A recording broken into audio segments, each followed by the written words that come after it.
नमस्कार मित्रांनो, मी विकास. आणि मी साधना. अनोखे क्षण या आमच्या यूट्यूब चॅनलमध्ये आपणा सर्वांचं सहर्ष स्वागत करतो. आजच्या व्हिडिओमध्ये काय आहे? हे पाहण्यासाठी आजचा व्हिडिओ शेवटपर्यंत पहा. 18 मार्च हा दिवस माझ्यासाठी आनंदाचा दिवस असतो बरं का. या दिवशी माझा वाढदिवस असतो. दरवर्षीप्रमाणे याही वर्षी माझे सगळे मित्र माझ्या शेजारी बसत होते. त्यांची छायाचित्रे माझ्यासोबत काढत होते आणि ते काढलेली छायाचित्रे पुन्हा आपल्या सोशल मीडियाला पोस्ट करत होते आणि लोकांपर्यंत पोहोचत होते की बघा, आज आमच्या मित्राचा वाढदिवस आहे. मलाही खूप छान वाटत होता, आनंद माझ्या चेहऱ्यावरती होताच. आणि मग सगळ्यांनी शुभेच्छा दिल्या. शेवटी संध्याकाळी केक आणला. केक आणि समोसे खायला मागवले आमच्या शाखा प्रमुखांनी आणि मग केक मला कापायला लावला.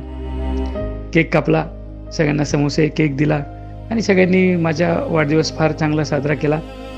मजा आली. ऑफिसमध्ये मस्त वाढदिवस साजरा झाल्यानंतर मी घरी आलो. घरी साध्या पद्धतीत माझा वाढदिवस साजरा करायचं ठरवलं होतं सगळ्यांनी. केक मी येताच आणला होता बरं का. आणि मग वाढदिवस साजरा करायला घरातले सगळे जमले. पण माझी अर्धांगिनी मात्र नव्हती माझ्यासोबत. मग मजा आली. सगळेजण ओवाळत होते. माझ्या आईला माहिती आहे की मला गुलाबजामुन आवडतात. गुलाबजामुन मला भरवत होते मस्त. आणि मग केक आणला. तोही केक छान होता.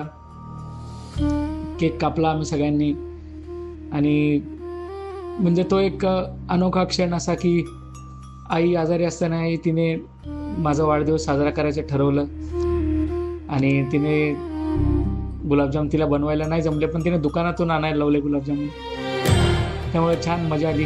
माझ्या अहोंचा वाढदिवस ऑफिसमध्ये घरी साजरा झाला. अहो, पण मी नव्हती ना तेव्हा सोबत. मग 2 दिवसांनी पुन्हा एकदा आपण वाढदिवस साजरा करूया म्हणून आम्ही ठरवले. आणि हाच वाढदिवस साजरा करण्यासाठी आमचा संपूर्ण मित्रपरिवार एकत्र जमला. संपूर्ण दिवस आम्ही मजा मस्ती आनंदात घालवला. एकत्र जेवण केले, केक कट केला. दिवस अगदी आनंदात गेला. मंडळी, अनोखे क्षण या आमच्या यूट्यूब चॅनलला शेअर, लाईक, सबस्क्राईब करायला विसरू नका.